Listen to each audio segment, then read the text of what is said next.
Ya, kembali di Apa Kabar Indonesia Malam, saya mungkin ke Bang Gita terlebih dahulu. Ya. Kita akan kehilangan 2 pemain, kabarnya seperti itu, tapi Dewangga masuk. Ini bisa menggantikan menjadi sumber kekuatan atau mungkin kurang untuk pertahanan kita? Sebenarnya kalau melihat kualitas ya Hubner maupun Rizky Ridho harus dibilang bahwa mereka salah satu dua yang terbaik yang dimiliki oleh Under 23 ini. Kalau Dewangga kan dia pernah juara SEA Games, tapi di senior pun dia belum banyak jam terbangnya. Jadi ya masih harus diperhatikan. Tapi dia punya kemampuan itu tadi, dia diagonal crossing, dia juga mampu bermain sebagai gelandang bertahan. Intinya adalah kita tidak boleh tertinggal terlebih dahulu. Dari 6 pertandingan yang sudah kita mainkan, 3 kekalahan kita adalah pada saat kita tertinggal. Kita bahkan tidak mencetak gol pada saat melawan Qatar di pertandingan pertama, kemudian melawan Uzbekistan ini. Kemudian tadi bicara dengan Bang Dede bahwa bola crossing itu selalu menjadi kelemahan kita. Bukan kelemahannya Hernando, tapi bagaimana center back kita tidak mengantisipasi pada saat ada bola-bola crossing, sehingga pada saat bola itu tanggung dari jangkauannya Hernando, memudahkan lawan untuk menjemput dan kemudian mencetak gol. Lawan Korea, lawan Uzbekistan, dan kalau melihat Ghana ini Guinea ini punya kemampuan untuk bermain crossing dari sayap, ini yang harus kita waspadai. Oke, bagaimana Bang Dede?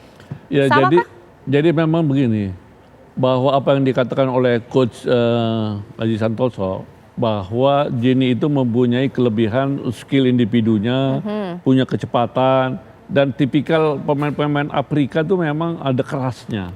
Nah, strategi kita untuk melawan Gini ini adalah kita jangan terlalu offensive. Kita harus belajar defensif, tetapi kita membuat counter attack di situ. Karena apa? Kalau kita pemain terbuka, karena kualitas pemain-pemain dari Gini ini memang di atas rata-rata pemain Indonesia.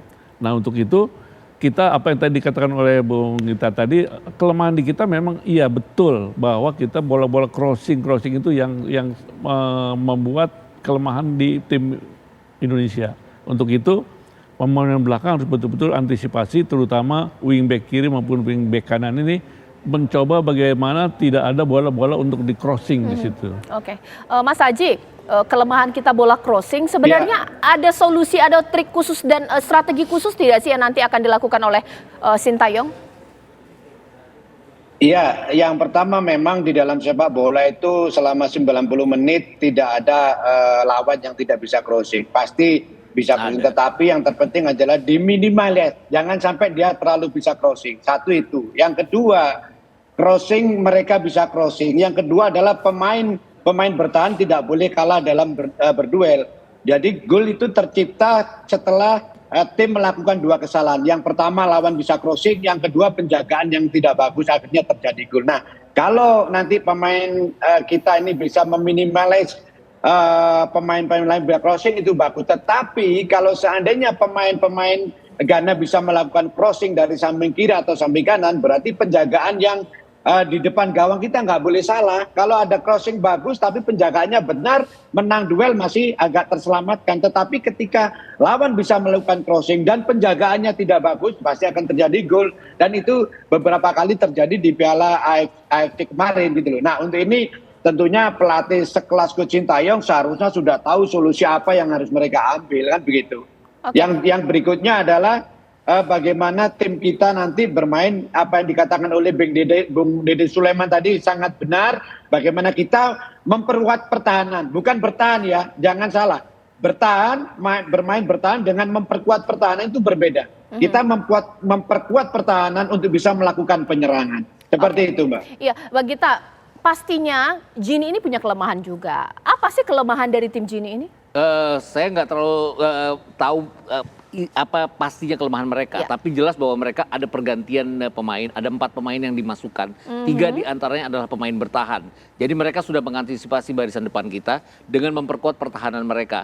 Dan pemain bertahan yang mereka mainkan itu datang dari klub-klub seperti Strasbourg yang ada di Liga Perancis, kemudian Lausanne yang ada di Liga Switzerland, di tier pertama harus semua ya. Itu tadi. Jadi mereka benar-benar berhati-hati bahwa mereka tidak memainkan pemain-pemain yang bermain di Piala Afrika Under 23, tapi pemain-pemain yang sudah punya pengalaman senior. Tapi yang seperti dikatakan oleh Mas Aji tadi, bahwa kita 1 kali tidak kebobolan melawan Australia, itu pada saat kita benar-benar memperkuat pertahanan kita. Babak kedua itu kan kita diserang oleh Australia. Mereka ingin menyamakan kedudukan, tapi kita disiplin di belakang. Itu yang tidak terlihat waktu kita melawan Irak. Itu high defensive line kan pada saat gol dari Ali Jasim itu terjadi yang membuat kita Hubner melakukan kesalahan, kemudian kita bobol. Hal-hal seperti ini yang tidak boleh dilakukan lagi karena apa, serangan balik lawan itu pasti akan sangat cepat apalagi dalam pertandingan seperti ini. Oke, kalau Bang Dede seperti apa? Apa sih kelemahan dari Gini yang bisa kita ambil jadi poin plus untuk Garuda Muda kita?